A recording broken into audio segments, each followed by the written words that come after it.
Entonces decíamos que íbamos a hablar ahorita de polarización. Y bueno, repitiendo lo que había dicho para la grabación, habíamos dicho que teníamos interferencia, habíamos dicho que teníamos difracción y este tercer fenómeno que es polarización, que es otra de las propiedades importantes de la luz.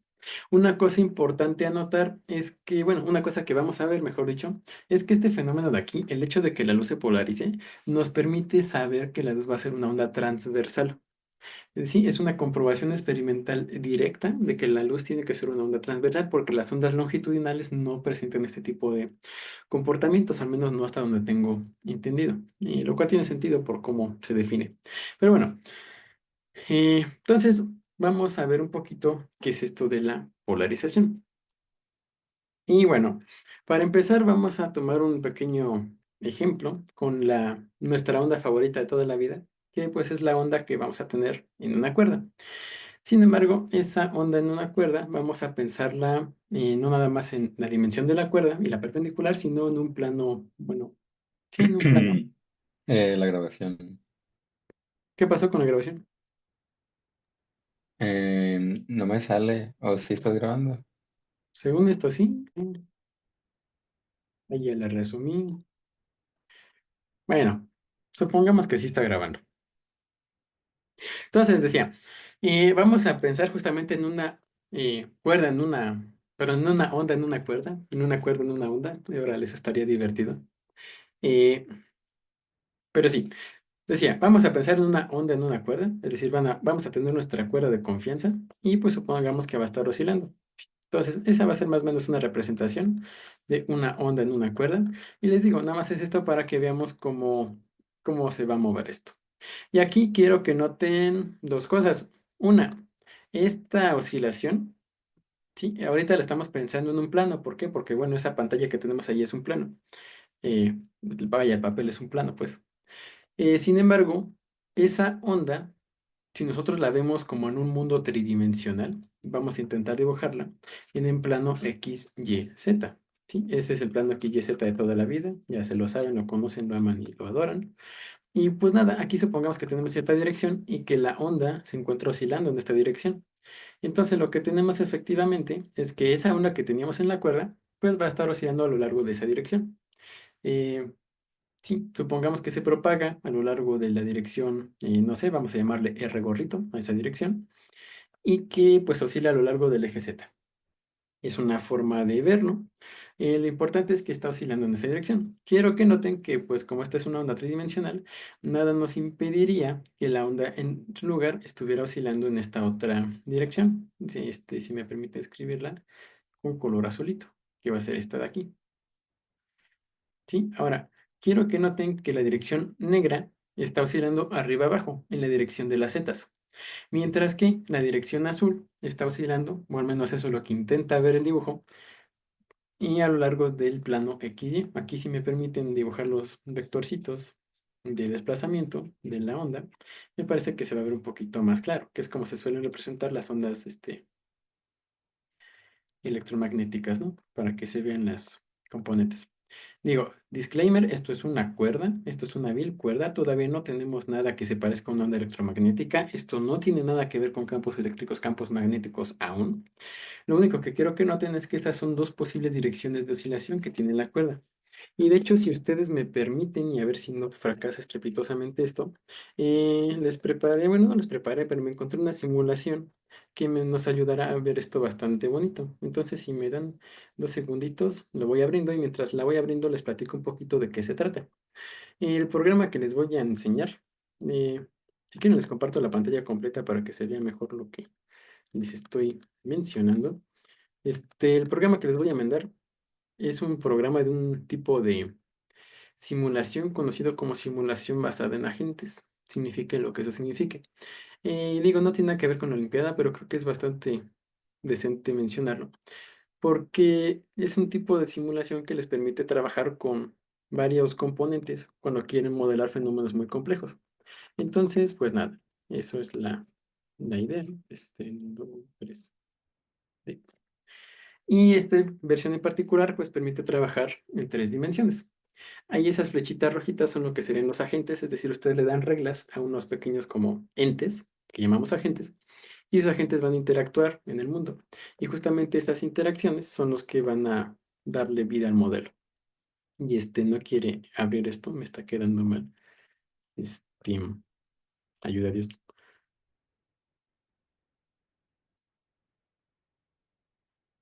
Juro solemnemente que ayer se abrió. A ver, Vadenes. Si no quiere la primera, querrá la segunda y si no, pues ya ni modo. Pero les platico rápido. Bueno, la idea ahorita es ver justamente cómo funciona esa, esta situación de una cuerda en tres dimensiones que oscila en varias. Aquí está, ya abrió, perfecto. Entonces, vámonos acá. Y aquí, modelos de muestra. Espérenme tantito. Rope 3D. Ahí está. Muy bien. Y esto es justamente lo que les quería mostrar. Ahorita, si me permiten, vamos a mandar esto para abajo. Ahí ustedes me mencionan si sí se alcanza a ver. Lo maximizamos. Sí se ve, ¿no? Creo que sí. Ok, entonces acá vamos a inicializar la simulación y vamos a decirle que se vaya. Y entonces ahí está, ahí se ve más o menos cómo funciona. Esa es una onda, esta es una cuerda aproximadamente. Y lo que hace esta simulación que decimos que está basada en agentes es que cada partícula la considera como una partícula en la cuerda y lo que hace es modelar cómo se mueven entre sí. Entonces, pues nada, eso es básicamente lo que tenemos. Y aquí quiero que noten cómo va a cambiar el comportamiento conforme yo cambio esto. Por ejemplo, en la vista transversal, nosotros podemos ver que la cuerda pues no describe el movimiento puramente sinusoidal al que estamos acostumbrados, sino que tiene ahí un patrón interesante. Ahí para quien esté curioso al respecto, si ustedes siguen el puntito que tiene ahí, que se ve, se forma un tipo de figura llamada figura de Lisayus, lo cual es algo bastante bonito que se ve más o menos así.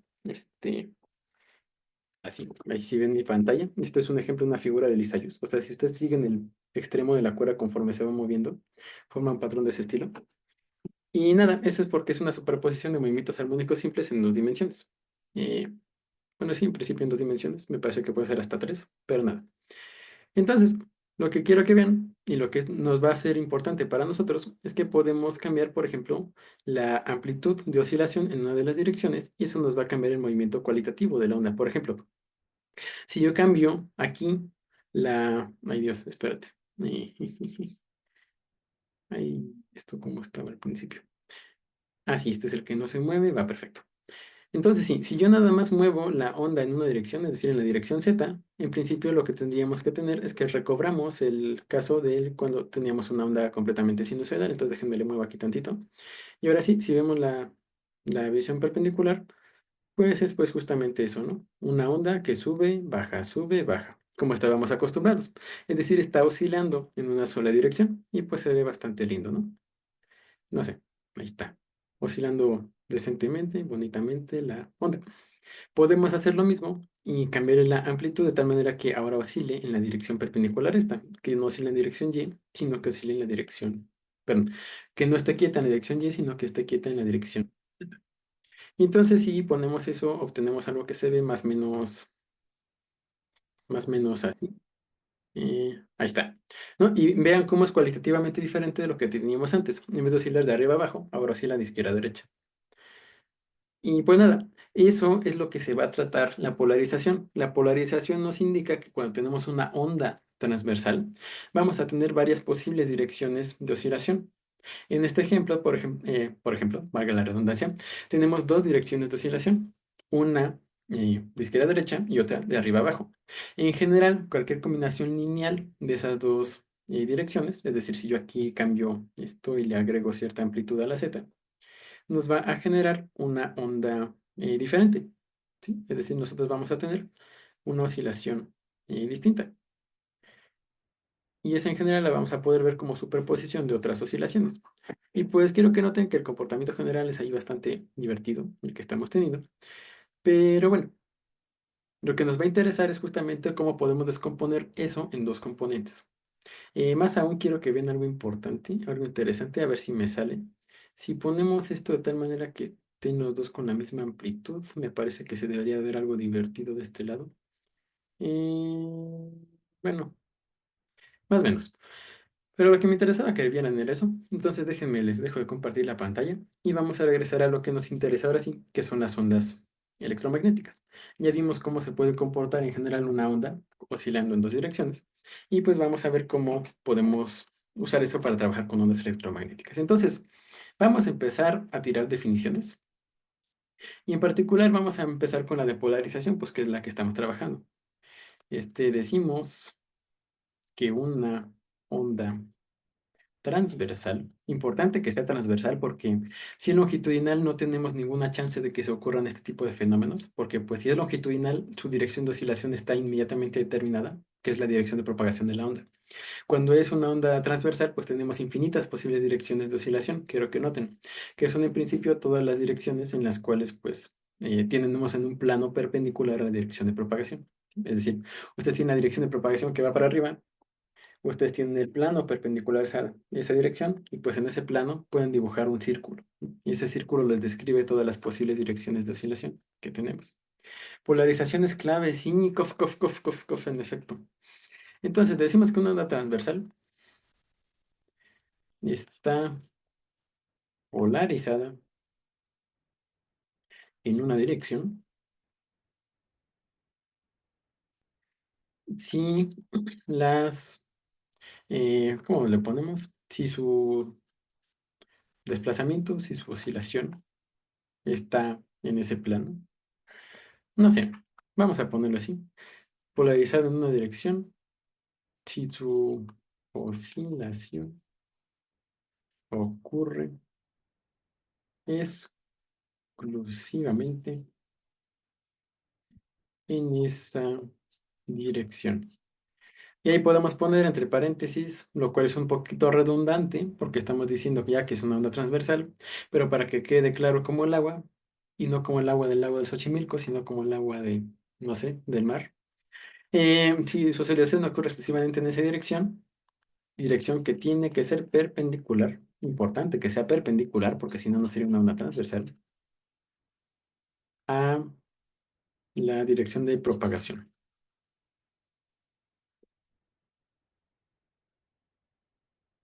Y pues nada, esto básicamente lo que nos dice es que en este dibujito que teníamos arriba, tanto la onda roja, perdón,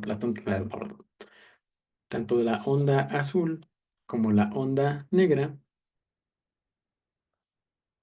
son ondas polarizadas.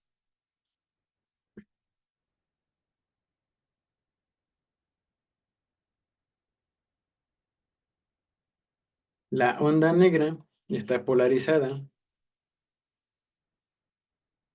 en dirección del eje Z, si quieren podemos ponerle en el eje Z, y la onda azul va a estar polarizada, vamos a poner nada más pol, en una dirección que va a ser perpendicular a la de propagación y que vive en el plano XY. Este, no les quiero meter gol, pero vamos a hacerse una anotación. Vamos a ponerle en dirección, R gorrito perpendicular. ¿Qué quiere decir eso? Una que sea perpendicular a eso y que vive en el plano XY. Eh, Les digo, es cuestión de notación. Ustedes si tienen los vectores podrían intentar eh, ¿cómo decirlo? Podría intentar encontrar el vector perpendicular, pero esa ya es una cuestión de geometría analítica, no es algo que nos concierne a nosotros de momento. Entonces, bueno, le estamos diciendo que tenemos esto, que es la polarización, y ya estamos diciendo que podemos verla en dos direcciones, o en general en cualquier dirección que sea perpendicular a la dirección de propagación. Y ahora sí, y ahora sí, vamos a ver que podemos describir a una onda electromagnética en términos de ondas polarizadas, o mejor dicho, podemos describir la polarización de una onda electromagnética. Y aquí esta definición que les di aquí arriba tiene un pequeño problemita, les metí un pequeño gol, porque en principio aquí me faltó ponerle un pequeño término, que es linealmente polarizada. Hay varios tipos de polarización y hay algunos que en particular no son lineales, es decir, no podemos restringir el estudio de ese tipo de ondas a algo que se vea así, sino que vamos a tener comportamientos más interesantes, más bonitos. Pero bueno, vámonos por cachitos, ahorita llegamos a eso. ¿Sí? Y entonces, bueno, esto del que estamos hablando ahorita es una cosa que llamamos polarización lineal. Y que lo que nos va a interesar, les decía, es estudiar cómo podemos describir esto en ondas electromagnéticas. Y pues nada, para empezar, lo que nos interesa es ver cómo podemos hablar de una onda electromagnética. Entonces vamos a hablar de eso tantito, brevemente. Vamos a poner mejor en plural, ondas electromagnéticas. Y nada, en este aspecto, eh, digo nada más para que lo mencionemos, una onda electromagnética surge a partir del movimiento acelerado de una carga en general. Entonces, si ustedes tienen una carga, hay una carga positiva, ustedes saben que tiene su campo eléctrico ahí viviendo feliz en el espacio, que se ve como, no sé, como una estrellita, como un solecito. Pero bueno, lo que nos interesa es que ese campo eléctrico puede afectar a otra carga. Por ejemplo, aquí si ponemos una carga negativa, pues se van a atraer entre sí. En particular, supongamos que nada más nos interesa ver cómo eh, movemos a la carga positiva y vamos a ver qué es lo que resulta después en la carga negativa. Entonces, lo importante de las ondas electromagnéticas es que si ustedes aceleran a la carga positiva en una dirección, de tal manera que después de un rato, va a estar así, por acá, eso va a producir un pulso, por así decirlo, una una onda electromagnética, justamente, debido a este movimiento acelerado de esta carga, que va a propagarse en el espacio. Ahora, probablemente sepan, y si no, pues vale la pena mencionarlo, la velocidad de propagación de ese tipo de ondas en el vacío, pues es c, que es la velocidad de la luz. Y nada más porque puedo, vamos a decir que 299.792.458 metros por segundo. Este, sí. Entonces, esa es la velocidad de propagación de la luz en el vacío. Y, y nada, la cuestión es, ustedes mueven a la ondita, a la carga, perdón, produce una onda que puede llegar a otra carga. Entonces, esa carga, en respuesta, pues va a sentir la perturbación y va a moverse correspondientemente. Digo, ahí se puede describir más eso, pero lo único que me interesa de momento es ver más o menos cómo se produce ese tipo de interacción. C igual a uno, eso es lo mejor. Sí, unidades naturales, arriba las unidades naturales, exacto.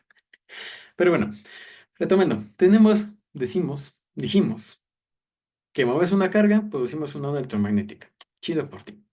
Entonces, quiero que noten que este tipo de oscilación que vamos a tener aquí, nosotros habíamos dicho que teníamos el campo eléctrico de la partícula, ¿no? Que se veía como un solecito y demás. Cuando movemos la partícula, ese campo eléctrico necesariamente se va a cambiar, necesariamente va a cambiar su comportamiento. Entonces, en general, las ondas electromagnéticas las estudiamos a partir de su campo eléctrico, ¿sí? De cómo podemos describir el campo eléctrico.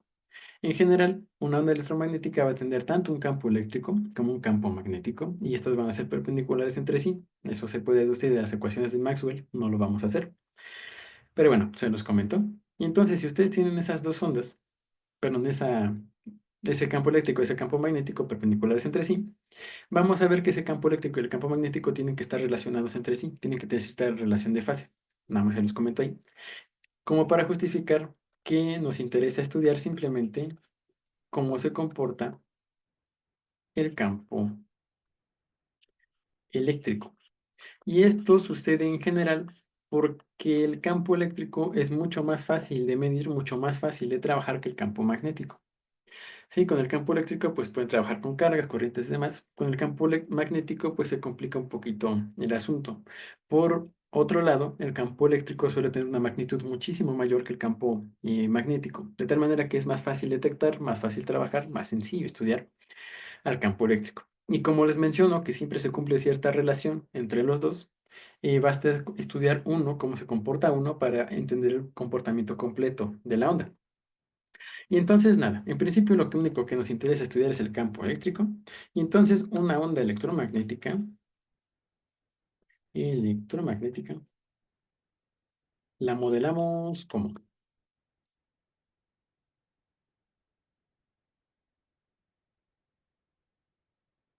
Decimos que nos interesa el campo eléctrico y al campo eléctrico nos va a interesar encajarle una descripción de onda como la que estábamos estudiando desde el principio.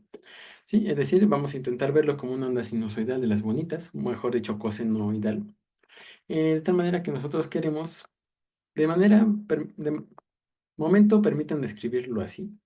E de R, T, donde R es su posición en el espacio. Supongan ustedes que es como su dirección a lo largo de esta línea que tenemos acá. ¿Sí? Eh, Digo, en principio podríamos poner E de X, T o E de Y, T, E de Z, T, pero de momento me interesa ponerlo nada más así para que veamos cómo podemos describir esto en general. O de hecho, ¿saben qué? Mejor vamos a ponerlo ya con un poquito de simplificación. Supongamos que la onda se mueve a lo largo del eje Z y eso nos interesa porque eh, sí nos interesa verlo así. Estoy pensando, sí, sí nos interesa verlo así. Porque si la vemos, vaya, moviéndose a lo largo del eje Z, podemos trabajar todo en el plano XY y pues eso en general es bastante útil. Y como ya sabemos que en general una onda electromagnética es perpendicular por un lado a la dirección de propagación y por otro lado, vaya, sus componentes tienen que vivir en el plano perpendicular, eso pues nada, espero que me permitan hacerlo de esta manera. Entonces en general lo podemos escribir como el campo eléctrico, la magnitud, esta va a ser la magnitud del campo eléctrico multiplicada por el factor que ya conocíamos de la onda. Es decir, va a ser k por la dirección de propagación menos omega t. Y en principio podríamos agregarle cierta fase ahí. ¿Sí? Y entonces, quiero que noten que aquí no estamos dando cuenta de qué dirección va a ser la polarización de esta onda.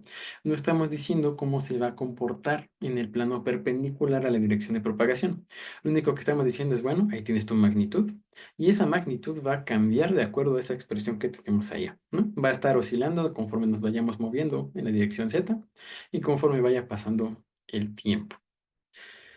Entonces, pues lo que nos va a interesar ahorita es ver cómo lo hacemos para describir justamente la dirección de polarización. Entonces quiero que noten, supongamos de momento que la onda está oscilando en esta dirección, en la dirección del regorrito, ¿sí? Nosotros vamos a poder entonces descomponer a la onda en dos partes. De hecho, creo que vale la pena hacer un nuevo dibujo para que no nos confundamos con el anterior. Entonces, repito. Nos interesa estudiar el movimiento de la onda en el plano XY, es decir, nos interesa estudiar su polarización, ¿sí? Y a partir de esa polarización, pues ver cómo podemos describirla en términos de las ecuaciones de onda que ya conocemos. Y pues nada, lo que les estoy diciendo es, supongan que la onda oscila en esta dirección, y cuando digo oscila es que oscila, la onda se propaga para allá, la velocidad va para allá, en el eje Z, eso es lo que estamos diciendo. Y lo que estamos comentando acá entonces es que va a oscilar en la dirección del plano XY. ¿Sí? Bueno, entonces, si nos fijamos nada más en esa parte de la onda, es decir, en lo que está pasando en el plano XY, podemos tener una representación un poquito más familiar en el plano cartesiano que amamos y conocemos. Entonces, déjenme lo dibujo más bien así. Ahí está, plano cartesiano, XY. Y pues nada, supongan ustedes que en algún momento dado tenemos aquí, este va a ser el campo eléctrico. En esa dirección va a estar oscilando. Si nosotros suponemos que oscila a lo largo de una línea, lo que estamos diciendo es que el campo eléctrico lo que va a hacer es que va a estar cambiando de magnitud a lo largo de esa línea. Es decir, que va a hacerse grande, se va a hacer chiquito, va a cambiar de sentido. Básicamente como el chorrito de la canción, ¿no? Se hace grande, se hace chiquito. También cambia de dirección, pero bueno, eso no lo dice la canción. En fin, entonces, quiero que noten que nosotros podemos describir esto a partir de dos componentes del campo eléctrico, X y Y. Digo, obviamente, ya nada más es hacer la descomposición vectorial. Y entonces, pues nada, si nosotros tenemos eso, quiero que noten que nos va a interesar escribir al campo en X en función de los parámetros de onda. Es decir, vamos a verlo como cierta amplitud original en X por el coseno de kx menos omega t. Y al campo en Y, pues lo podemos ver de la misma forma, ¿no? En función de z y t, como cierta amplitud original en el eje Y por algo igual. Y aquí permítanme, les meto un pequeño gol, añadiendo este factor de desfase. Y vamos a ver que casi toda la magia de la polarización surge a partir de ese factor de desfase. Entonces, veámonos por cachitos. Ahorita estamos diciendo que estamos trabajando con polarización lineal. ¿Sí? Polarización lineal. Vamos a ver que esa polarización lineal ocurre cuando ese factor de desfase es congruente con 0 módulo 2pi. Con cero, sí, con cero módulo 2pi, sí, con cero, creo que sí. Según yo sí será con cero. Y si no, pues ya les estaré mintiendo. Y ya lo veremos en la simulación. Caseta, sí, sí sería caseta. Gracias por la, y caseta, caseta. Gracias como por el comentario. Sí, caseta, porque justamente estamos diciendo que eso depende de la dirección de propagación de la onda, ¿no? Y decimos que está yendo a lo largo del eje Z. Entonces, sí, muy bien visto. Eh, Bien, y entonces vamos a ver por qué esto nos sirve para efectivamente representar cómo funciona esta polarización de la onda. De entrada, si vamos a considerar el caso, por ejemplo, en el que si phi es congruente con cero módulo 2pi, es decir, que perdón, que phi es un módulo 2pi m con m en z. Es el único que estoy diciendo, digo, es una notación un poquito más amable que de estar diciendo esto, pero en general si este número phi es congruente con cero módulo 2pi, es decir, que si es un múltiplo entero de 2pi, lo que vamos a tener es que, bueno, ese factor de phi ahí, pi, pues en la práctica no va a importar, es como si valiera cero, el coseno se lo come porque entra dentro de su periodo, y entonces vamos a tener que x de z, t va a ser e 0x por el coseno de kz menos omega t, y y de z, t va a ser E0y por el coseno de kz menos omega t. ¿Sí? Y entonces en general el campo eléctrico va a ser la suma vectorial de estos dos. Y bueno, ya para no hacerles el cuento largo, esta va en la dirección de las is. Quiero que noten, esta va en la dirección de las jotas, ¿no? Entonces si hacemos la suma nos va a quedar algo más o menos así. Va a ser E0x en la dirección de las is más E0y en la dirección de las jotas. Y como tiene el mismo factor aquí de coseno de kz menos omega t, se le puede factorizar de tal manera que quede lo siguiente. Kz menos omega t. Tan tan. Y esto sí que están, lo pueden ver como una amplitud original es cero en la dirección de propagación por el coseno de kz menos omega t. Es decir, ya con esto nosotros dimos cuenta de una forma, pues, de encontrar justamente esta dirección de propagación, donde decimos que, perdón, la dirección de oscilación. R es la dirección de oscilación. Sí, y entonces justamente de lo que estábamos diciendo arriba, de que teníamos varias formas de representar, por ejemplo, cómo se movía la cuerda, de que si para arriba, para abajo, izquierda, derecha, ya lo logramos representar nada más en términos de este vectorcito. Y entonces, pues en principio podríamos decir, ya acabamos, ahí ya está todo bien, nada más tenemos que encontrar un vectorcito que sea apropiado, y por lo demás ya se reduce a todo lo que habíamos tenido antes, ¿no? Nuestro análisis de ondas. Entonces, si gustan, me ponemos el R gorrito al final para que no me cause ansiedad de notación. Ahí está. Y nada. Entonces, en principio, cuando hablamos de polarización lineal, esto es todo lo que tenemos que saber. Tenemos una dirección de oscilación. Y una vez que ya tenemos la dirección de oscilación, que digo, obviamente tiene que ser perpendicular a la dirección de propagación, porque si no, no tendríamos luz. Y si no, no sería una onda transversal. Una vez que ya tenemos eso, pues básicamente ya terminamos. Ya sabemos cómo está oscilando, ya sabemos cómo se comporta, y lo único que tenemos que hacer es manipularla para encontrar lo que se nos pida. Hasta aquí vamos bien.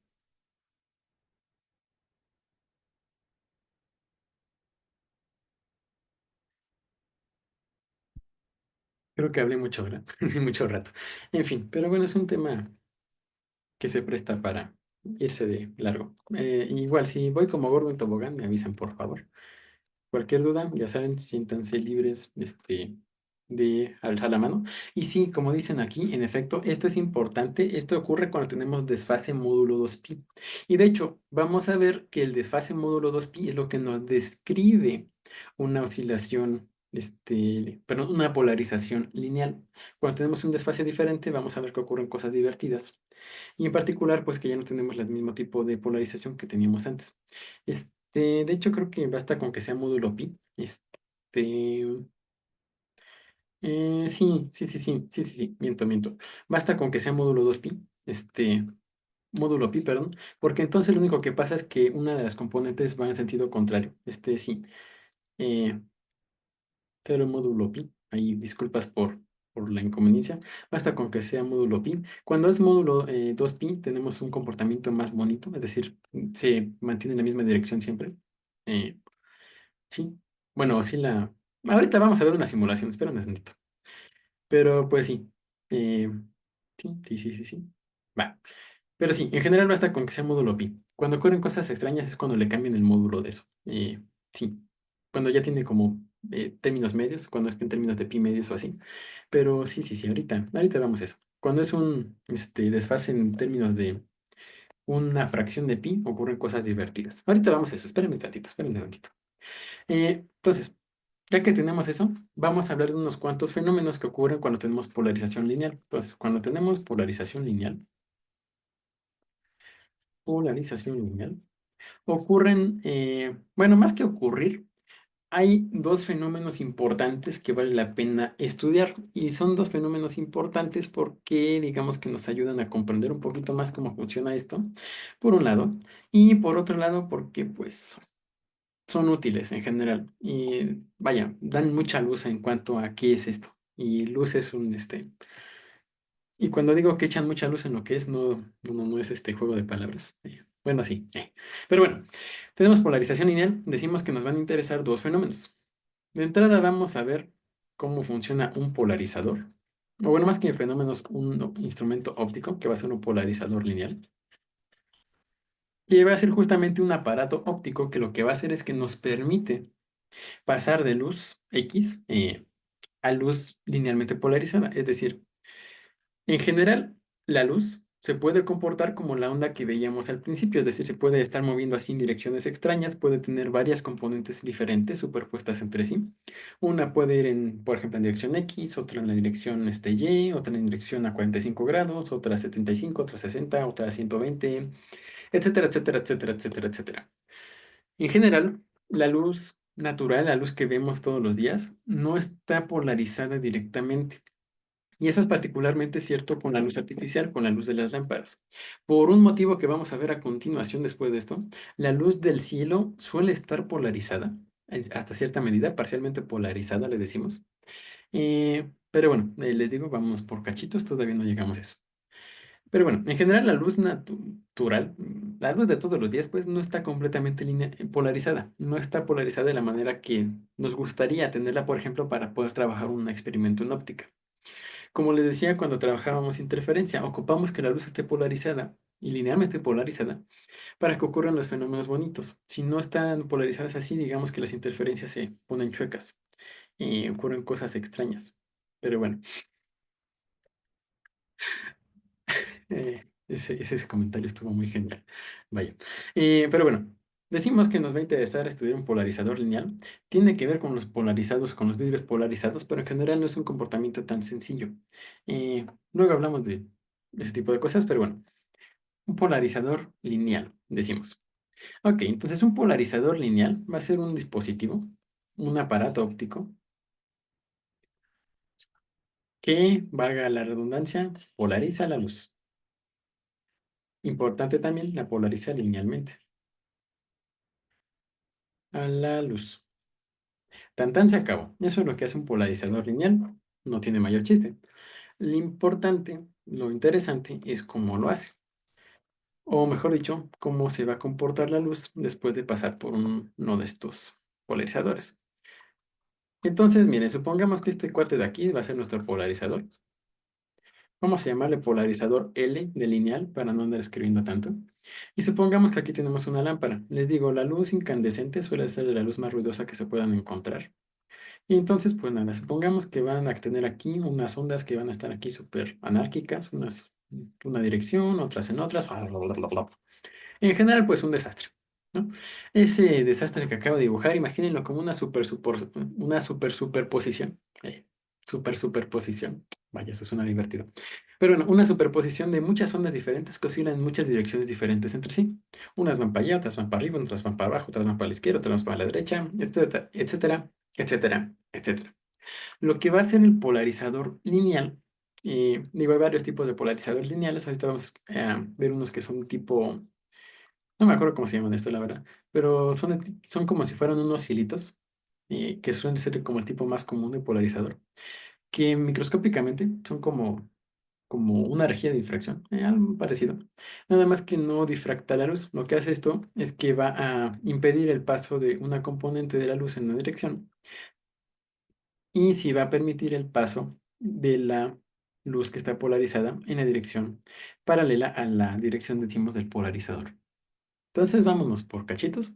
Ahí tenemos el desastre de luz viniendo del lado izquierdo y del lado derecho lo que vamos a tener es que, bueno, este filtro polarizador mata a una buena aproximación toda la componente de la luz que sea perpendicular al mismo, de tal manera que cuando pasa la luz después del filtro, lo que vamos a tener es una onda polarizada linealmente, es decir, ya no sobreviven las componentes que estén como en la dirección horizontal, ¿no? Esas ya se murieron. Las únicas que sobreviven son unas que van en la dirección vertical, polarizadas en la dirección vertical. En este caso, porque suponemos que el eje del polarizador es vertical. Si ustedes rotan ese polarizador, van a cambiar la dirección en la cual permiten pasar a los rayos de luz. En vez de, por ejemplo, pasar en la dirección vertical, podrían pasar las que están no alineadas, las que están polarizadas, por ejemplo, horizontalmente. Podrían pasar las que están polarizadas a 45 grados, etcétera, etcétera, etcétera. ¿No? Y bueno, en general, digo, el polarizador lineal sirve para tener luz con la cual trabajar, porque les digo, la luz polarizada es especialmente útil a la hora de trabajar fenómenos ópticos, porque nos permite deshacernos de mucho del ruido que tenemos. También, por ejemplo, se utilizan en los lentes de aviador, o los lentes esos que venden en la tele, que son como tintados y que dicen antirreflejos, porque justamente lo que vamos a ver después es que los reflejos también forman o son una fuente natural de luz polarizada. Entonces, pues eso es como un uso que podrían tener estos, aparte de las aplicaciones ópticas directas. También se usa mucho en la fotografía, por ejemplo, para eliminar reflejos de ventanas o demás. Pero bueno, polarizador, vamos a poner lineal porque si no, sí me da cosita. Y nada, lo interesante de este tipo de, de, de, de- de- de montajes es ver qué es lo que pasa cuando ponemos un segundo polarizador después del primero. Es decir, supongan ustedes que ahí tienen su polarizador y luego supongan que ponemos otro. Y a ver si me sale el dibujo. Vamos a procurar que este segundo polarizador esté chuequito respecto al primero. Creo que sí me salió. Entonces, manteniendo como la lógica que estamos teniendo antes, vamos a poder verlo más o menos así, ¿no? Ahí supongan que ese va a ser el eje del polarizador, ¿sí? Bueno, me quedó fea la perspectiva, pero bueno, la luz llega para acá. Y la cuestión es que después de pasar por los dos polarizadores, la luz resultante va a ser pues menor. Es decir, si este nada más dejaba pasar las verticales y este nada más deja pasar las que están como que medio choquitas, pues después del setup completo, las únicas que van a pasar son las que están medio choquitas y casi casi y nada más en esa dirección. Pues es más efectivo que un solo polarizador. Entonces aquí ya esto ya está sobrepasando mis capacidades de dibujo, pero en la práctica veríamos algo que estuviera alineado con estas ondas, entonces más o menos así, después de eso. Algo así.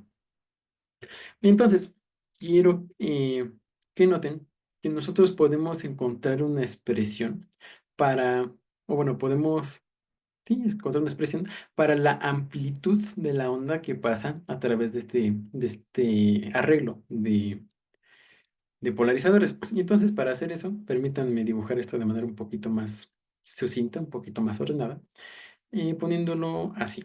Supongamos que este primer polarizador, como nota al margen, los polarizadores en los profesionales suelen ser como circulitos. Y los no profesionales pues vienen de muchas formas, ahorita vemos unos, pero bueno, en general lo podemos ver más o menos así. Y entonces este va a ser como un circulito, ahí déjenme intento dibujarlo con perspectiva. Y luego vamos a poner de este otro lado otro polarizador, ¿sí? Otro polarizador, nada más que este va a estar desfasado, cierto ángulo con respecto al primero. Entonces, si nosotros dibujamos aquí como las rayitas que unen esto, podemos caracterizar este sistema en términos de este ángulo, ¿sí? Vamos a ponerlo más grande. Este ángulo que tenemos aquí, llamamos teta, que va a ser el ángulo entre los polarizadores. Y digo, este ángulo que puse aquí con la vertical fue por simplicidad, pero si este otro polarizador estuviera, por ejemplo, en esta dirección de por acá, el ángulo sería pues este de acá, ¿no? Vamos a decir, este grandote. Sería el nuevo ángulo, ¿sí? Ahí les digo, lo que importa es la dirección relativa de los dos polarizadores entre sí. Y pues nada, vamos a ver justamente cómo se trabaja. Entonces, bueno, supongamos que llega la luz acá toda ruidosa al primer polarizador. Y luego lo que nos va a interesar es lo que pasa la luz que alcanza a pasar después del primer polarizador. Eh, en general, supongan ustedes que esta luz, la ruidosa, tiene cierta magnitud E0, es decir, que todas tienen la misma magnitud por simplicidad. Y nada, la dirección de oscilación, decimos, no nos va a interesar tanto. Lo que nos va a interesar, lo que nos va a preocupar, es lo que va a pasar con la dirección cuando pase del primer polarizador al segundo. Entonces, suponemos que lo que hace el polarizador es que nada más deja pasar a las ondas que están alineadas en esa dirección, ¿no? Y entonces, pues lo que hace efectivamente es que de aquí salen ciertas ondas con cierta amplitud, ¿no? Digamos, es cero. Es cero por su factor de onda haya. Lo que nos interesa es que la amplitud, vamos a poner la amplitud 1, vamos a llamar a este el polarizador 1, a este el polarizador 2. Entonces la amplitud 1 pues va a ser justamente esa E0. Tan tan se acabó. Y ahora, lo importante es que después de pasar por el primer polarizador, el segundo polarizador nada más va a dejar pasar la componente, importante esa parte, el segundo polarizador nada más va a dejar pasar la componente de la luz que vaya a lo largo de su dirección de polarización.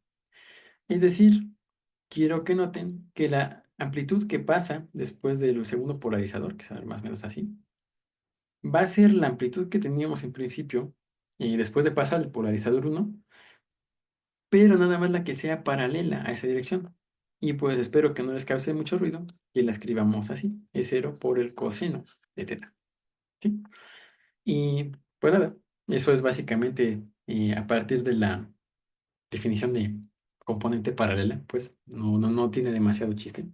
Ustedes sacan la componente paralela respecto a la dirección de los dos y pues eso es lo que sale. Y pues bueno, esto es como decir, chido, ya sabemos una relación entre las amplitudes, pero la parte importante de esto y la que se suele trabajar, porque es la que uno puede ver en la práctica, con la que puede trabajar en la práctica, es una relación en términos de ¿cómo se dice esto? De la intensidad de la luz a la hora de pasar y a través de los dos filtros. Y entonces, pues nada, el resultado va a ser más o menos así. Si ustedes tienen una onda en general, algo que se puede llegar y que no vimos, disculpen ustedes, es que nosotros podemos definir una cantidad que se llama la intensidad de la onda, que va a ser la potencia que, bueno, sí, en general la potencia de la onda en términos de área. Eh, si quieren lo ponemos así, watt sobre metro cuadrado, potencia sobre área. Si gustan verlo así, definimos esta cantidad que se llama la intensidad de la onda. Y nada, lo que hace es que nos da una razón normalizada de la potencia, de la energía que va a emitir esa onda en función de tiempo. Ahí se los comento. Tal vez estén familiarizados con ella, tal vez no.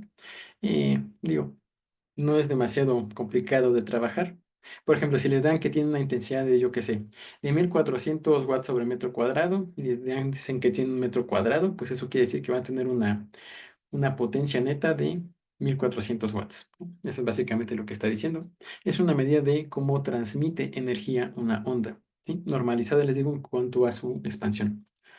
Entonces, bueno, la intensidad de una onda les decimos que nos va a interesar estudiarla porque es una representación más directa a lo que podemos nosotros medir en el laboratorio. Si ustedes trabajan, por ejemplo, con un sensor no sé, un fotosensor, ustedes van a poder relacionar el fotosensor con la intensidad de la onda y hacer alguna señal que les dé el fotosensor. Entonces, a partir de eso, ustedes pueden ver cómo va cambiando el ángulo, por ejemplo, de los polarizadores o cómo se va polarizando estos uno con respecto al otro. Entonces, en general, lo que nos va a interesar estudiar, les digo, es esta intensidad. Si me creen, bien por ustedes, si no, avísenme. Y nada, algo que tampoco vimos es que la intensidad de una onda es proporcional al cuadrado de la amplitud, ¿sí?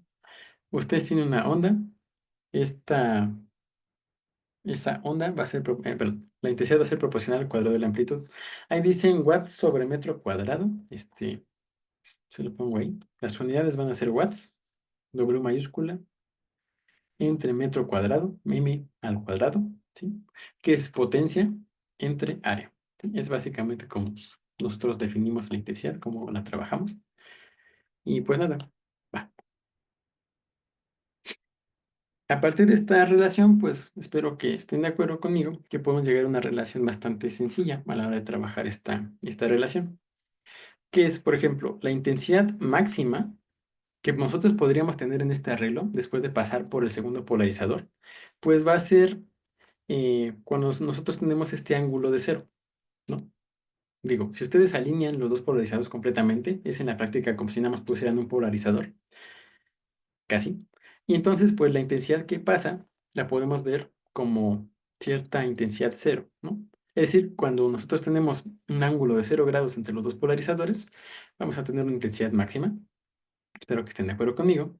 Y en general, nosotros podemos usar estas dos relaciones, ¿sí? Si nosotros sabemos esta intensidad y sabemos que la intensidad depende de la amplitud al cuadrado, y como ya tenemos acá una fórmula para las amplitudes, ¿no? En función del coseno del ángulo, pues ya podemos llegar a una relación justamente entre estas intensidades, entre la intensidad máxima y la intensidad que tenemos em, en un ángulo diferente, ¿sí? Y entonces, pues la deducción no es muy complicada.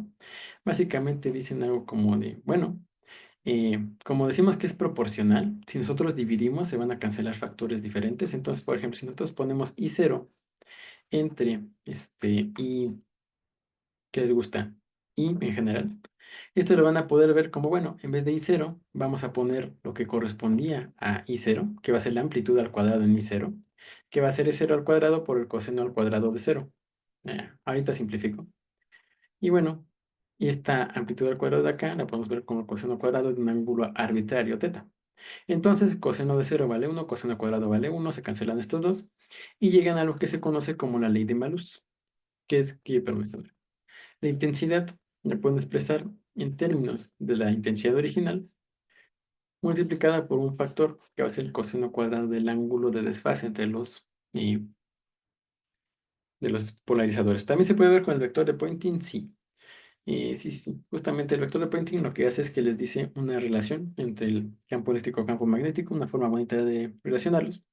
Y pues sí, justamente si ustedes siguen los cambios del vector de Poynting, obtienen una expresión análoga. Pero me parece que esta es una dicción un poquito más directa y porque creo que no hemos trabajado tanto eso, al menos ustedes y yo. Entonces, pues nada, para evitar cuestiones así más en términos de ondas electromagnéticas, de maneras un poquito más puristas, pues lo intentamos deducir así. Entonces, pues nada, esto que tenemos acá lo conocemos, bueno, se conoce como la ley de Malus. Y pues justamente lo que hace es que es como la que nos rige el comportamiento cuando tenemos polarizadores lineales. Entonces, nada, ahorita ya fue mucho escribir de momento. Mientras más se polariza, disminuye la intensidad. Depende de cómo diría se polariza. Porque puedes tener una onda súper intensa con una polarización en una sola dirección. Pero sí, si con polarizar te refieres a hacer un proceso de polarización repetida, podría ser en efecto que mientras más polarizadores pongas, por ejemplo, disminuye la intensidad.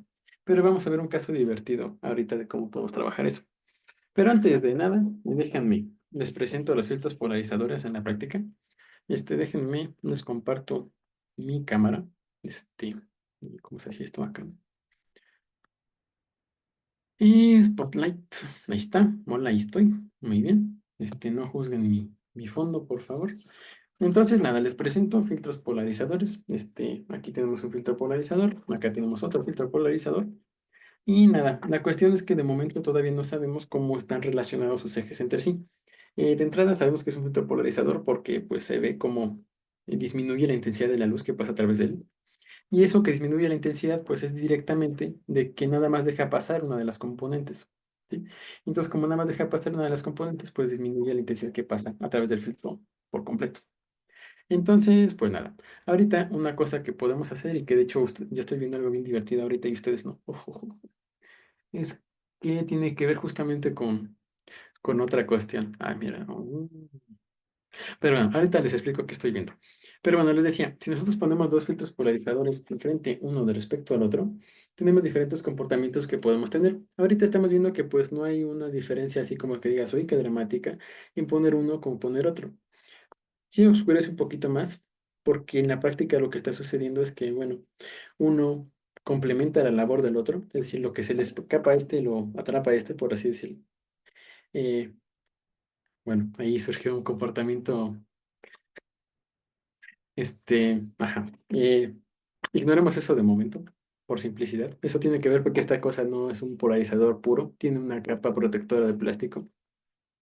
Y entonces surgen cosas muy bonitas. Cof, cof, cof. Pero bueno, nada. Ignoremos eso de momento, ponemos los dos polarizadores y conforme va cambiando la dirección de orientación con respecto a uno del otro, quiero que noten que va cambiando justamente la cantidad de luz que se alcanza a pasar. Y en particular cuando son perpendiculares uno con respecto al otro se produce este efecto de negro muy dramático. Y vamos a ponerlo cerca de la cámara para que se vea el negro dramático. No sé, creo que no se alcanza a ver también de cerca, pero bueno, es un negro muy negro, es lo único que les voy a decir, se ve chido. Y nada, así distorsionó todo el audio. Ah, vaya, eso no me lo esperaba. Pero bueno, eh, sí, lo que les decía decir es justamente eso. Y ahorita ustedes van a trabajar un poquito, bueno, pero ahorita sí se escucha bien, pregunta. Ya no se distorsionó tan feo. Sí, ya va perfecto. Este, ahora sí, ahorita les toca a ustedes trabajar un problema divertido. Me escuché alguien un maravilloso. Ay, perdón, aquí no era. Les decía, ahorita a ustedes les toca, ¿cuál documento es este, no? Sí. A ustedes les toca trabajar un fenómeno interesante, una paradoja, dicen algunos. No entiendo por qué le dicen paradoja, pero bueno. Ustedes ya vieron cómo funcionan dos filtros polarizadores. Un ejercicio divertido es ver cómo funcionan tres, y eso les toca a ustedes. Nada más déjenme, les pongo ahorita eh, el setup, por así decirlo. Supongan ustedes que tienen tres filtros polarizadores. El primero supongamos que va para acá. El segundo, vamos a ponerle una dirección arbitraria, ahorita vemos cómo. Y el tercero, supongamos que va en una dirección perpendicular al primero. Es decir, si nosotros trazamos como que una línea que vaya desde donde va el primero hasta donde va el último, vamos a tener que ese ángulo que se hace ahí, pues es de 90 grados. Sí.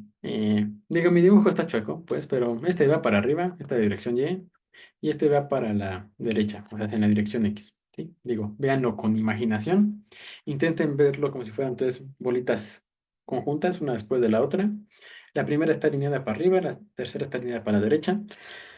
Y pues lo que me interesa a ustedes es que me describan qué es lo que va a pasar conforme vamos rotando la de en medio. Cómo va a cambiar el comportamiento del sistema conforme rotamos la de en medio. Cómo va a moverse, cómo va, no sé. Ustedes díganme cómo se va a comportar justamente. Ahora sí que esa es su chamba. Y pues nada, para eso vamos a darles unos 5 minutitos. Nos vemos a las 8:13 de mi reloj. Y, o sea, hace 5 minutitos ahora y ahora. ¿En qué dirección está polarizado? El último en dirección perpendicular al primero. Si quieren, vemos esto bueno, esta vista en perspectiva. Y ahorita, si quieren, les dibujo la vista frontal para que no me reclamen que se ve feo. Vamos a ponerlo por simplicidad con radios diferentes. ¿Sí? De tal manera que el que se ve más cerquita es el tercero, y este es el 3, este va a ser el 2 y este va a ser el 1. Y entonces, déjenme lo pongo con colorcitos para que se note. Este va apuntando hacia la derecha, el segundo va apuntando hacia quién sabe dónde, y el primero va apuntando hacia arriba. ¿Sí? Eso es lo que estamos viendo. Les digo, espero que no me regañen muy feo por mi dibujo. Y sí, espero que se alcance a ver. Y si no, pues me avisan. Entonces, nos vemos 8:13 para que me digan más o menos qué va a pasar conforme cambian ustedes el segundo filtro. Conforme lo van moviendo, pues supongan que tiene una dirección móvil. Aquí puede ir para acá, aquí puede ir para acá, aquí puede ir para acá, aquí puede ir para acá, lo que sea. Y si nos vemos a las 8:13.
Pues ya son las horas que tienen que ser.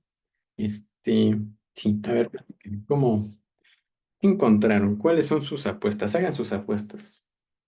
Digo, al final del día, quien va a decir cómo se va a comportar es el experimento. Aquí se puede comprobar muy bonito, experimentalmente esto, pero bueno, primero que nada, platíquenme ustedes cómo va a moverse o cómo se va a comportar. Denme ustedes una descripción cualitativamente de cómo va a cambiar el fenómeno que vemos conforme yo vaya moviendo el polarizador del centro, este, conforme lo vaya moviendo.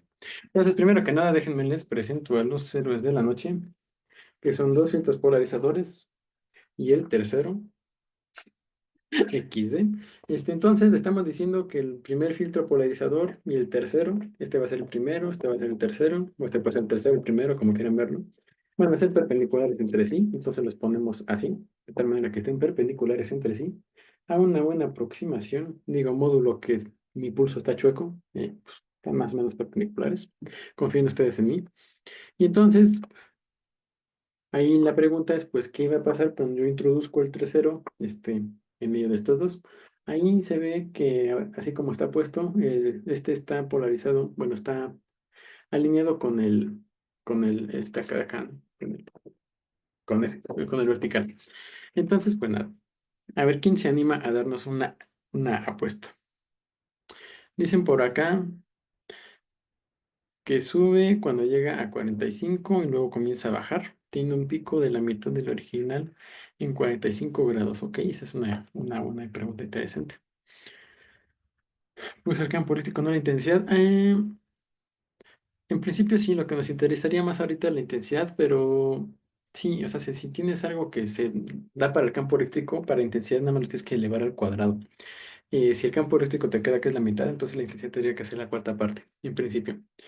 Entonces, pues ok, esa es una pregunta interesante. Que la intensidad sería la intensidad original por coseno cuadrado por el seno cuadrado. Ok.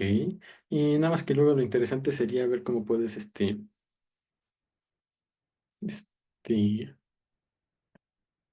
sí, mira, no lo había pensado, pero sí, sí, sí. Una forma muy directa de hacerlo. Y luego sería interesante ver cómo maximizas esa función. Pero bueno, y si el polarizador del centro está posicionado de forma vertical o horizontal, la magnitud del campo que sale tercero es cero, pero para otros ángulos sale algo mayor que cero. Ok. Con el ángulo doble, sí, también lo puedes ver con ángulo doble, creo. Coseno cuadrado, seno cuadrado. Coseno, seno, coseno cuadrado, seno cuadrado. Sí, sí, sí, sí, creo.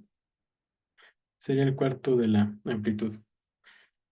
Ahorita nos platicas más esa deducción justamente para calcular eso. También ya la sacaron por allá, pero bueno. Pues sí, en efecto, entonces, como ustedes vieron, como les dijo por intuición, o como les dijo la matemática, ahí están ya introducidas las tres, una con respecto a la otra. Entonces, bueno, cuando uno va girando esto, ahorita me está quedando mal la física. Ahí se debería de ver más. No sé. Ahí ustedes me platican si me alcanzo a ver o no. Mm,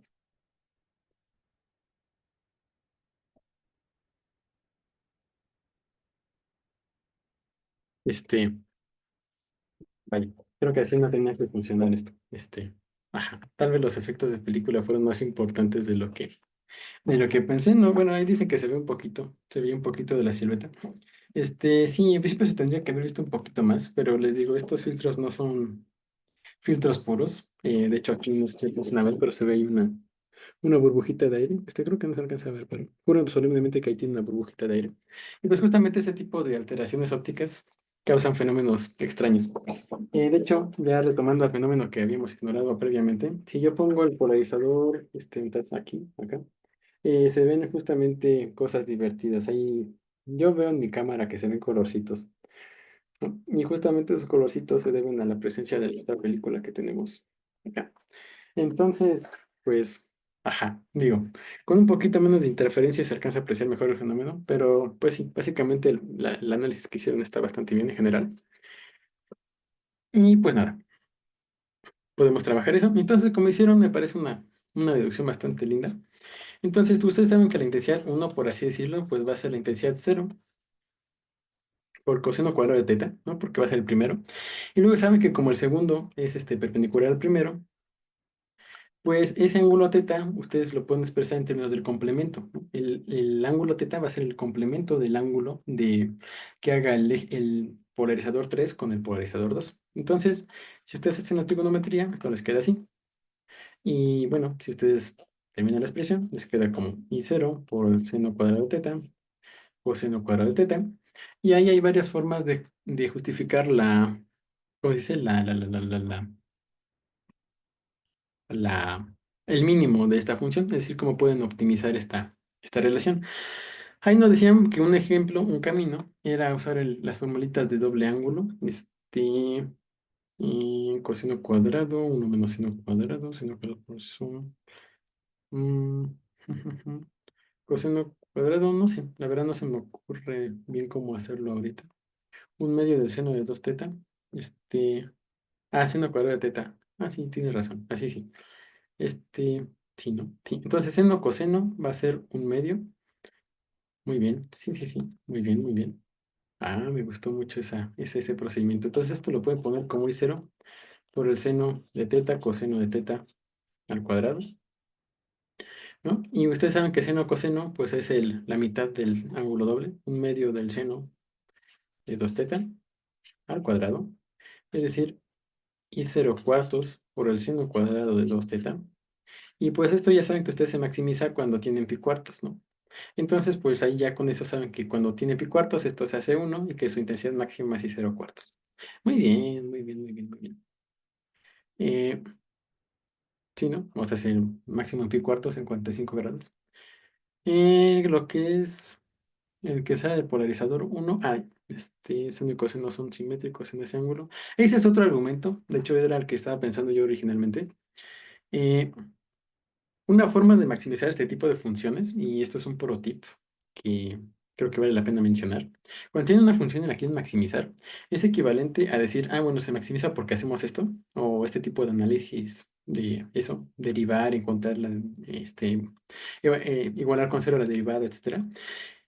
Es equivalente en algunos casos a decir que si te mueves tantito, te alejas de las condiciones, vaya, óptimas para el problema. Una forma de decir esto es justamente por simetría. Sí, tiene que ser por simetría porque es el ángulo que está en la mitad, también se acabó. Es una forma de decirlo. Pero se puede justificar un poquito más formalmente diciendo que, bueno, ustedes tienen esa solución de pi cuartos. Si ustedes se alejan tantito de pi cuartos, van a tener que uno de los dos factores va a incrementar. ¿Sí? Y entonces ese incremento no necesariamente se traduce en este decremento del otro con la misma magnitud. Eh, creo. Bueno, entonces el chiste es que ustedes pueden decir, si nos moviéramos de ahí, ya no estaríamos en una situación tan óptima, entonces pues por eso se muere la situación. Digo, habría que estudiar un poquito con más de cuidado ese tipo de argumento, pero pues en principio también se puede argumentar por simetría. Y bueno, entonces pues sí, tan se acabó, así quedó el problemita. Muy bien, ya son todos unos expertos en polarización. Y entonces pues nada, esto es básicamente lo que me interesaba estudiar en cuanto a polarización lineal. Y ya tendrán tiempo en su selectivo de estudiarlo con más a detalle, más divertido, guiño, guiño. Bueno, tal vez, todavía no decido qué les pongo, pero ajá. Eh, pero bueno, ahora sí, ¿qué era el otro que seguía? Sí, les decía, tenemos otro fenómeno interesante que tiene que ver con polarización lineal, que es una cosa que se llama ángulo de Brewster. Que esto, para términos prácticos, es una receta para encontrar Brewster, para hacer luz polarizada. Digo, si no quieren tomarse la pena de construir un filtro polarizador o comprar lo demás, pues ustedes siempre pueden conseguir luz polarizada a partir de reflejos. Y eso es justamente lo que dice el ángulo de Brewster. Y, y pues nada, este es un descubrimiento experimental más que nada. Digo, obviamente se puede describir en términos de teoría, pero digamos que es un poquito más avanzado de lo que nos interesa de momento, entonces vamos a ponerlo así. Supongan ustedes que este va a ser un ángulo refractado, este va a ser un medio transparente, este va a ser NA, este va a ser NB. Estos son índices de refracción. Este, donde supongo que ya todos ustedes saben que es un índice de refracción, y si no, pues qué miedo. Nada. Y entonces el descubrimiento es que cuando este ángulo que se hace entre el ángulo entre el rayo transmitido y el rayo reflejado es de 90 grados, aquí, este es un ángulo recto. Entonces, por ley de reflexión, esto nos queda como algo así. Ahí está. Este le llamamos teta P. Y este le llamamos teta P. Y pues nada, este va a ser este teta P.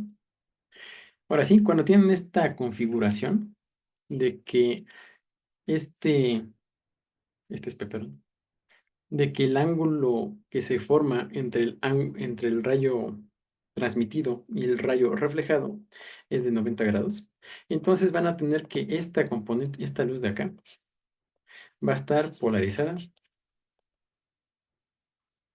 linealmente.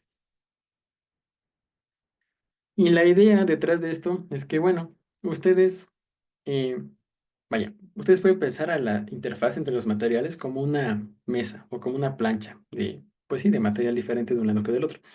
Entonces, intuitivamente, entre comillas, y un poquito agitando las manos, si ustedes avientan algo de manera perpendicular a esa superficie, pues va a rebotar más fácilmente, ¿no? Por otro lado, si ustedes eh, la avientan como con un ángulo, pues se va a tender a resbalar, entre comillas. Entonces, lo que está diciendo esto es que va a ser más fácil que, la- que la luz que se salga polarizada linealmente sea la reflejada que la transmitida, en esencia. Y que va a haber un ángulo donde se puede cumplir en efecto que la luz que sale reflejada sea completamente polarizada linealmente, ¿sí? Completamente polarizada. Y ese es el ángulo que conocemos como el ángulo de Brewster. Y pues nada, eso se puede hacer a partir de una ley de Snell muy sencilla, que digo nuevamente, supongo que conocen. Lo que nos interesa aquí, les digo, es calcular el ángulo de Brewster. Vamos a encontrar una expresión para su tangente, de hecho. Pero bueno, primero podemos decir que por Snell, por ley de Snell, que hasta donde tengo entendido, en la versión original nada más va con una L, entonces vamos a ponerla con una sola L, por honor. Y nosotros sabemos que N1 por el seno de teta 1, que en este caso va a ser teta P, va a ser NB por el seno de teta T, más o menos así. Y por otro lado, nosotros sabemos que, bueno, que teta t y teta p tienen que ser ángulos complementarios, ¿no? Porque este ángulo aquí tiene que ser 90, entonces estos dos tienen que sumar 90. Entonces resulta que el seno de teta t, pues resulta que es el coseno de teta p, ¿no? Porque estos dos ángulos, teta t y teta p, son complementarios. Y entonces ustedes pueden despejar para encontrar que la tangente teta p va a ser NB entre NA. Sí, y entonces, bueno, de ahí ya es inmediato despejar el teta p, digo, sacar su rama del arcotangente apropiada, y pues nada, ya con eso obtienen el valor. Y esto es importante, es útil porque les da un medio para encontrar luz polarizada experimentalmente. O sea, si ustedes tienen una superficie, llámese agua, ustedes pueden conocer el índice de refracción del agua, que es 1.33 aprox, el índice del aire, que es aproximadamente 1. Entonces, ustedes ya saben a qué ángulo tendrían, por ejemplo, que emitir un láser para polarizar ese láser. Digo, los láseres por lo general están medio polarizados, pero para polarizarlo completamente, lo único que tendrían que hacer es, vaya, agarrarse la normal, inclinar su láser a este ángulo y la luz que salga reflejada del otro lado ya va a estar polarizada, ¿no? Entonces, en general, este es un método que pueden tener para polarizar luz. Ahí se los comento, en la EUFO del 23, había una parte justamente que tenían que polarizar luz. Les daban una caja negra óptica, les decían, que es una cajita con un montón de elementos ópticos adentro y pues ustedes no la pueden abrir. Tienen que ver cómo funciona a partir de unas compuertas que tenían a los lados. Y justamente una de los elementos era un filtro polarizador y ustedes tenían que ver pues cómo está polarizado. Y para hacer eso les daban un bloquecito de plástico transparente y un láser. Entonces si ustedes ponían el láser con el ángulo de Brewster, podían polarizar el láser de tal manera que pues ya les saliera del otro lado debidamente polarizado. Y pues nada, básicamente eso, se nos quería comentar. Es importante saberlo, digo, eso viene en mano a veces. Y pues nada, esto básicamente sería lo único que me interesaría checar al respecto. No sé si alguien tiene alguna duda hasta aquí. Y si no, pues vamos a hablar de otro tipo de polarización. Digo, si tienen alguna duda, este es el momento para emitirla.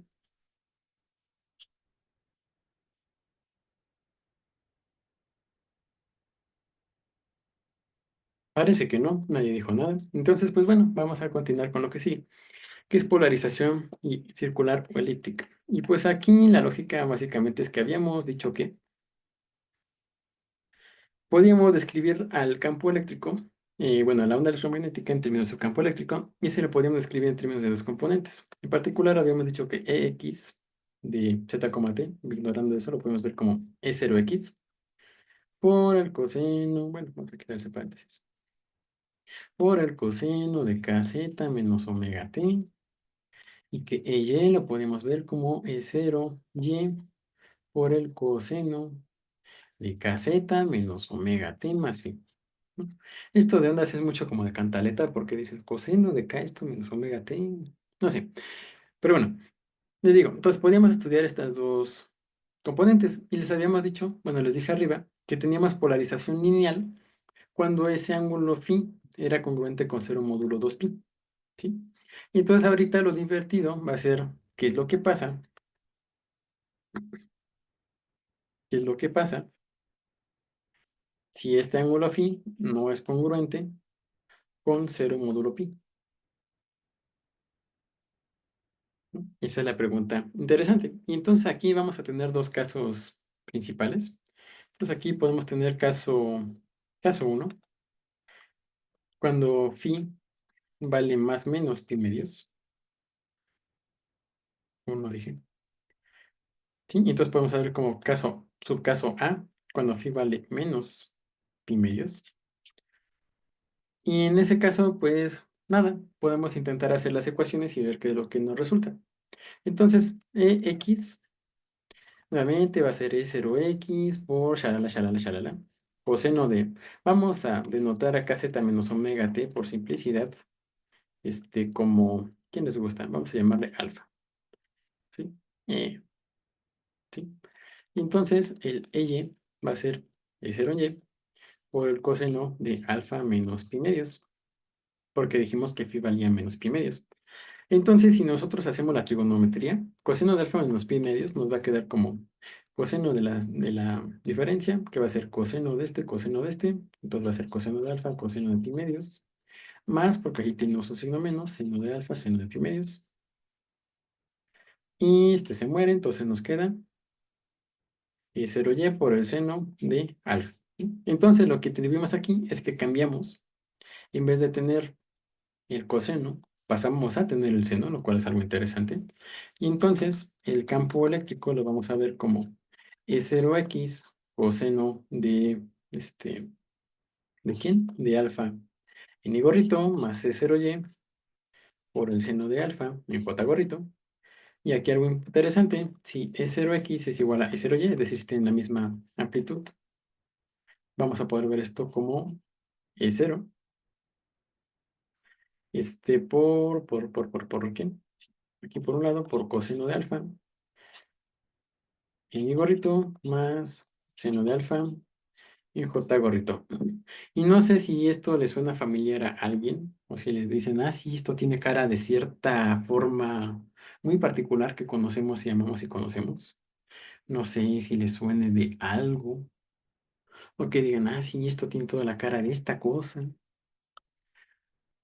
Y pues sí, acá dicen, eso tiene cara de círculo. Aquí en China eso tiene cara de círculo. Y en efecto, esto de aquí nos describe un círculo.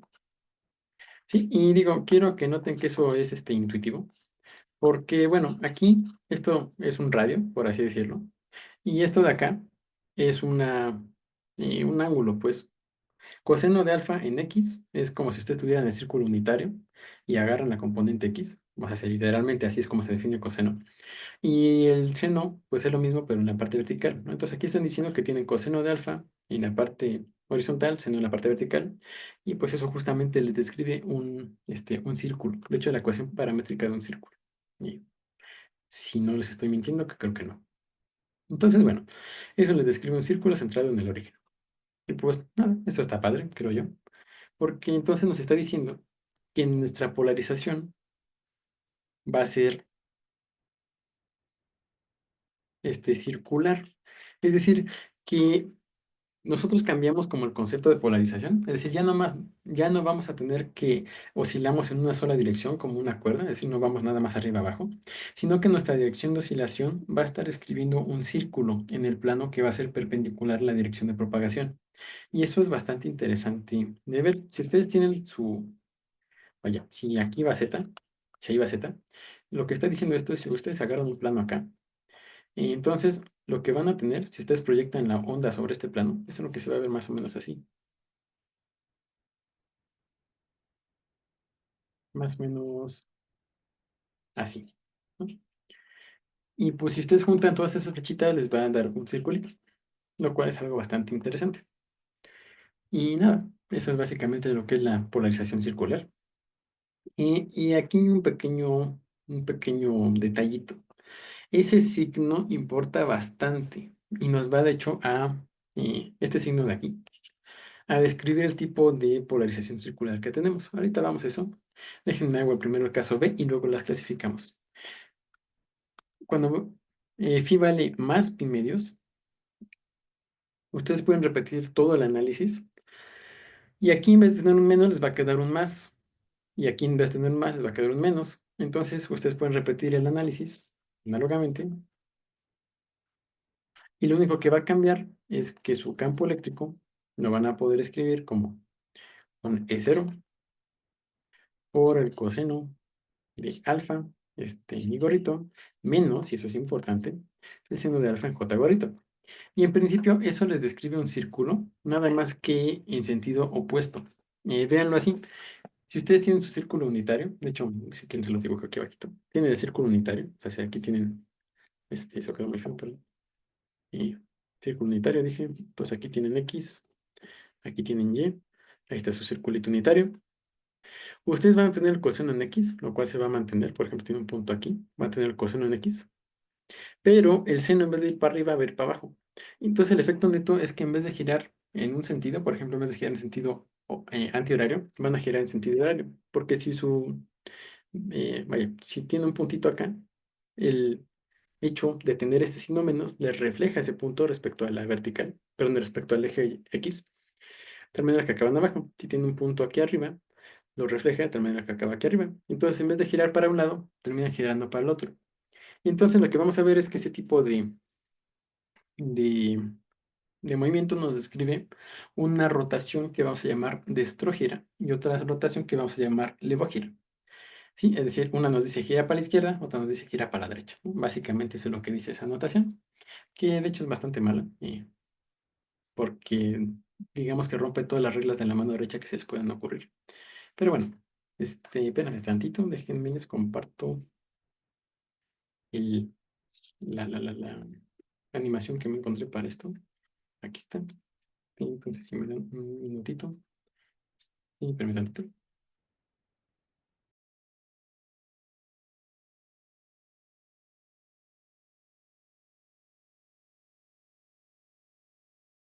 Este, y ahora sí. Entonces, y decía por acá, ahí tenemos, ay, espérate, que ya me acuerdo que esto no funciona bien así. Entonces, esto es básicamente lo que estamos teniendo. Es exactamente el sistema que les describí. Nada más que aquí le pone un poquito más de libertad porque le permiten cambiar el número de onda y la frecuencia angular. Y no vamos a hacer eso de momento porque es un poquito tedioso. Pero bueno, lo que me interesa que vean es justamente cómo podemos sumar estos dos campos eléctricos y pues ver qué es lo que tenemos, ¿no? Entonces, nada, de entrada vamos a tener ahí esos dos vectorcitos. El E1, como nos los describen aquí, es déjenme lo quiero, ahí está, tantito, y no lo que acaba de pasar. E1, pues va a ser un vector en la dirección de las X, nada más es eso. E2 es un vector en la dirección de las Y, nada más es eso, no tiene mayor chiste. Y nada, los dos están descritos como dijimos. Coseno A1, coseno de ta, ta, ta, A2, coseno ta, ta, ta, más pi, ¿no? Y entonces aquí pueden ver qué es lo que pasa cuando cambiamos los valores de la fase. Aquí ya nos lo está dando muy amablemente en términos de pi. Entonces, por ejemplo, si ponemos que sea un múltiplo congruente con 0 módulo 2pi, por ejemplo, 0, lo que vamos a tener es, pues nada, que es como la suma directa de estas dos cantidades, así tal cual están, ¿no? O sea, si tienen los vectorcitos, tiene el 1, tiene el 2, y nada, se suman tal cual. Y quiero que noten que la oscilación justamente está ocurriendo en una línea, que es justamente lo que nos está diciendo aquí, ¿no? Digo, ahí se ve la línea, pues ahí recta, tal cual, no tiene mayor chiste. Por otro lado, si yo le quito la amplitud en uno de los ejes, por ejemplo, si hago que la amplitud en el eje, vamos a quitárselo en el Y, que en el eje Y sea cero, el resultado pues va a ser que nada más va a oscilar a lo largo de la dirección X. Y pues eso tiene bastante sentido, no tiene mayor chiste. Y bueno, eso lo que nos dice es que está oscilando pues en la dirección de las X. Tan tan, se acabó, ¿no? Su dirección de polarización es en la dirección de las X. Si le agregamos componente en Y, pues obviamente va a cambiar, ¿no? Ahí está a 45 grados porque, bueno, por cómo está hecho el sistema. Y pues justamente lo interesante va a ver qué es lo que sucede cuando cambiamos un poquito esos parámetros. Por ejemplo, ahorita hagamos que sea congruente no con cero, sino con, yo qué sé, eh, bueno, que sea congruente con cero, pero módulo pi, no módulo 2pi. Es decir, que sea un múltiplo entero de pi. Puede ser 1pi, 2pi, 3pi, 4pi, 5pi, 6pi. Pero ya no estamos dejándole que sea bueno, ya no estamos restringiendo a que nada más sean múltiplos de 2pi. Es decir, no estamos restringiendo que sean múltiplos pares. Entonces, tomando el múltiplo más sencillo, el 1 de esto, lo que vamos a tener es que, espérate a ver si no me salió el tiro por la culata. No, ahí tenemos nuevamente una línea recta, nada más que va a ser perpendicular a la que teníamos originalmente. Si esta iba en el primer cuadrante, esta va a estar en el cuarto, o bueno, en el segundo, como quieran verlo. Y pues nada, es como la perpendicular de la que teníamos anteriormente. Pero a fin de cuentas sigue siendo una recta, ¿no? De hecho, ahí la pueden ver y claramente son rectas perpendiculares entre sí. Y bueno, sí. Entonces, nada, eso es lo que tenemos cuando tenemos movimiento, perdón, una polarización lineal. Les digo, el desfase entre las dos componentes es congruente con 0 módulo 2pi, perdón, módulo pi. Y entonces, si yo muevo esto, para que se quite eso, vamos a poder, por ejemplo, si le pongo menos 0.5, es decir, de tal manera que el desfase sea de menos pi medios, ahí quiero que noten, ahora el desfase va a ser de menos pi medios, y el resultado que nos está dibujando esto, pues es justamente lo que estábamos diciendo, nos da un circulito. Y quiero que noten que ese circulito está girando en el sentido horario, ¿sí? El circulito gira horariamente. Ya, perdón, en sentido antihorario, pues. El chiste de esta situación es que cumple la regla de la mano derecha. Va en sentido antihorario, en sentido positivo, como comúnmente lo tomamos. Sentido positivo. Ustedes agarren su manita, sigan el movimiento, no le hagan caso a la mía porque está volteada. Pero pues nada, sigue la regla de mano derecha, eso es lo que quiero que vean. Cuando tenemos este menos 0.5, es decir, cuando tenemos que es congruente con menos 0.5, pi, pues vamos a tener eso. Y cuando yo le quito el signo menos, pues lo que esperaríamos es que pase justamente lo contrario, ¿no? Tenemos nuevamente el circulito, pero ahora gira en sentido opuesto. Ahora sigue una regla de la mano izquierda, por así decirlo. Y aquí déjenme consulto bien el dato para no dárselos mal, porque es medio confuso esto. Pero hasta donde me quedé, lo que andaba checando. Justamente cuando cumple la regla de la mano derecha, vamos a decir que es una rotación levógira, es decir, que va hacia la izquierda, lo cual es bastante como problemas con la notación, pero bueno, y no sé no sé cómo lo ven ustedes, pero como físico como que enoja, ¿no? Que algo no siga la regla de la mano derecha, sino que siga la regla de la mano izquierda cuando debería seguir la de la mano derecha, o que le pongan un nombre izquierdo cuando tendría que tener un nombre derecho. Pero bueno, este... Sí, justamente, cuando tenemos eso de ahí, es decir, cuando tenemos este fenómeno de que, perdón, cuando tenemos el signo menos en la desfase, es decir, cuando tenemos que nos queda coseno más seno directamente, pues resulta que lo que tenemos es una rotación levógira, ¿le dicen? Este,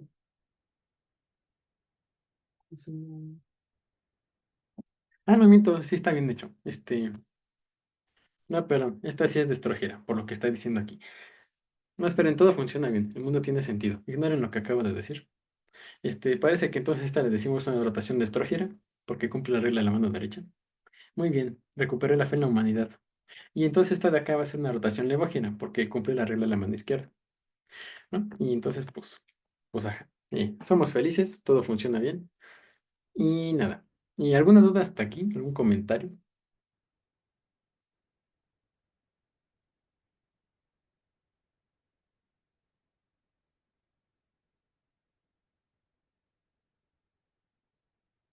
Acá pusieron algo en el chat. ¿Por qué no dicen horaria o antihoraria? Es que, vaya, espérame tantito. A ver, ¿por qué no dicen horaria o antihoraria? Buena pregunta. Bueno, y es que tiene que ver con cuestiones de que este tipo de cuestiones tienen aplicaciones muy directas en cuestiones químicas, químico-biológicas, por cuestiones que, y no veremos ahorita. Pero, pues sí, justamente, hay ciertas cuestiones que justamente aparecen en la química, que son en términos de moléculas que le dicen moléculas quirales. Ese tipo de moléculas son diferentes, por ejemplo, en términos izquierdos y en términos derechos. Es decir, es como dos manos, ¿no? Una mano izquierda es fundamentalmente distinta de la mano derecha. Entonces, pues eso, ustedes pueden mover su mano derecha, pero aún así no va a concordar con la izquierda. Y entonces, pues las que se parecen a las manos derechas, les dicen los químicos que son de estrógiros, es decir, que tienen que ver con la parte derecha. Y pues el reflejado es el levógiro, que tiene que ver con la mano izquierda. Entonces, pues justamente ese tipo de relación entre esas dos cantidades es importante en química porque tiene justamente ese tipo de quiralidad, le dicen. Y tiene algunos casos ahí medio dramáticos, me acuerdo en la historia de la química. Por ejemplo, hay unas que era jarabe de la tos, creo, en una de sus representaciones. Hace la molécula químicamente es exactamente igual, pero cambia como la orientación en el espacio. Entonces, por un lado es como jarabe para la tos, creo, y por otro lado es veneno, cianuro, creo, una cosa así, bien maquiavélicota. Entonces, pues, ajá, es importante tener justamente ese tipo de diferencias entre las dos. Y pues nada, por eso creo que se hereda la notación. No estoy seguro, pero creo que sí. Bueno, resaltar que el comportamiento ocurre para superposición de masa en dirección perpendicular en general. Eh, define resaltar. Porque sí, ¿no? O sea, sí, si tú tienes dos movimientos armónicos simples con la misma amplitud y los superpones, eso te genera un círculo por definición de casi casi de círculo, o cómo se interpreta el más, pues, en términos de coseno y seno. Pero pues sí, ajá. Digo, es otra forma de verlo. Si les parece apropiado, me parece bien. Pues sí, en general cuando tienen dos movimientos armónicos simples, los superpones perpendicularmente, te forman un círculo, porque pues uno, pues, ajá.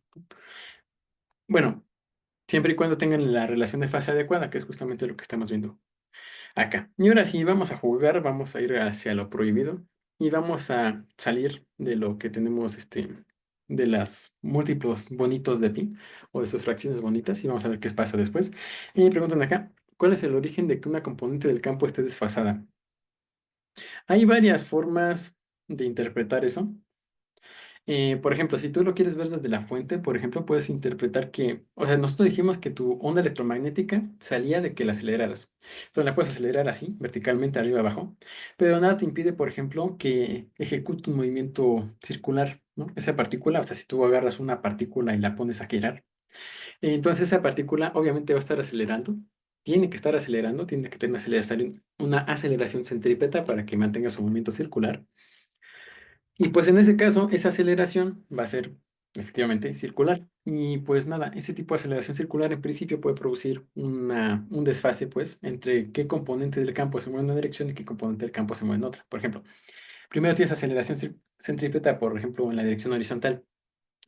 Luego te mueves para abajo y ya vas teniendo componente de aceleración en la dirección vertical. Y esa componente de aceleración se va a traducir en una componente de la onda electromagnética. En particular, se traduce en una componente del campo eléctrico, ¿no?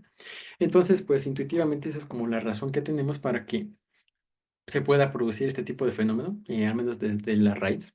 Hay otro tipo de situaciones en las cuales se pueden emerger. Por ejemplo, puedes tener que tu material interactúe diferentemente con los dos tipos de componentes. Por ejemplo, puedes tener que en una dirección eh, te trate diferente el campo eléctrico que en la otra.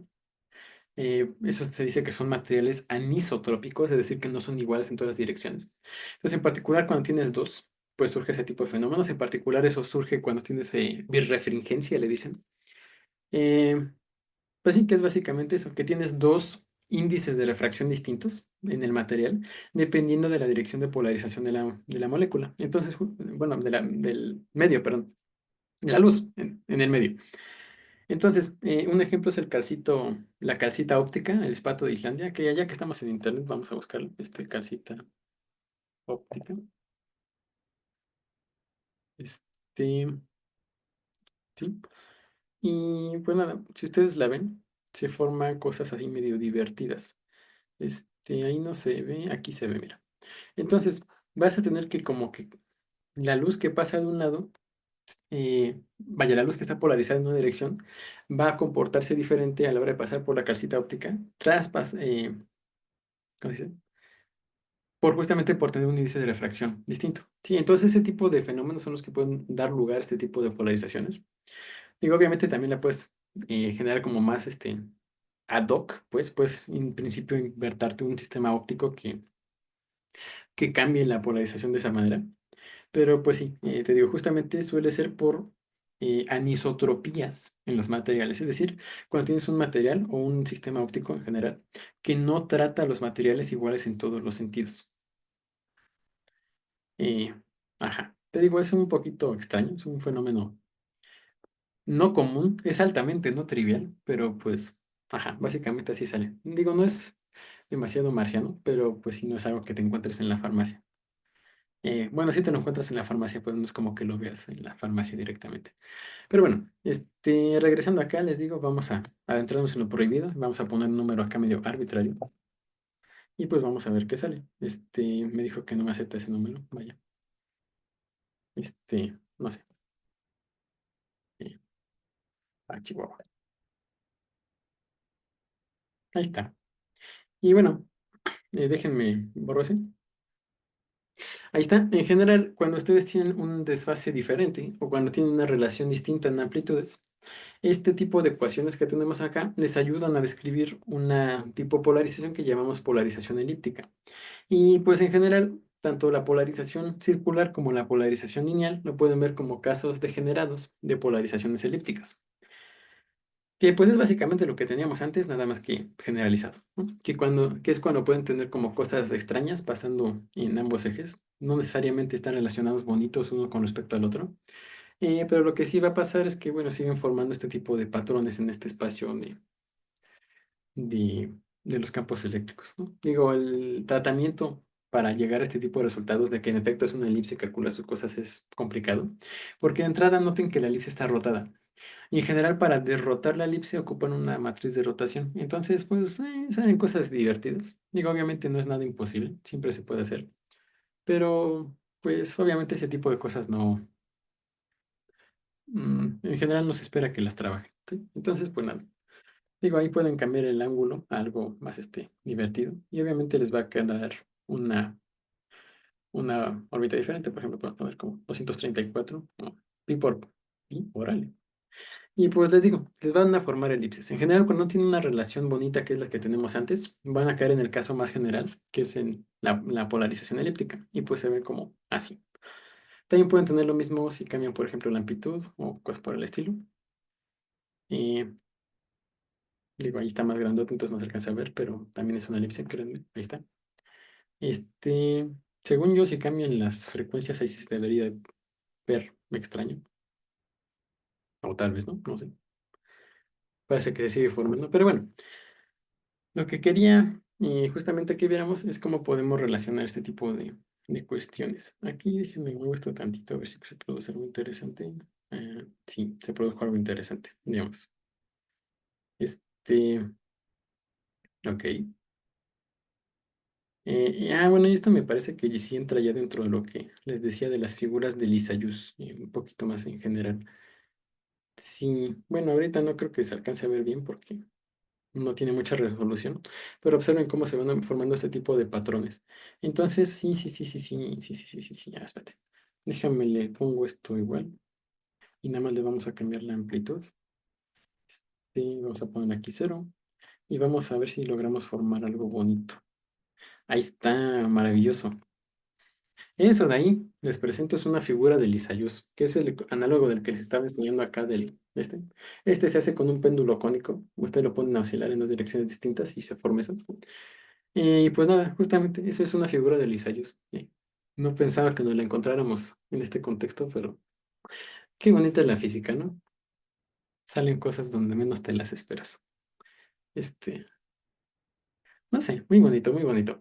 Eh, Sería interesante trabajar eso, la verdad. Pero bueno, me parece que esto ya sería básicamente todo lo que nos toca ver ahorita.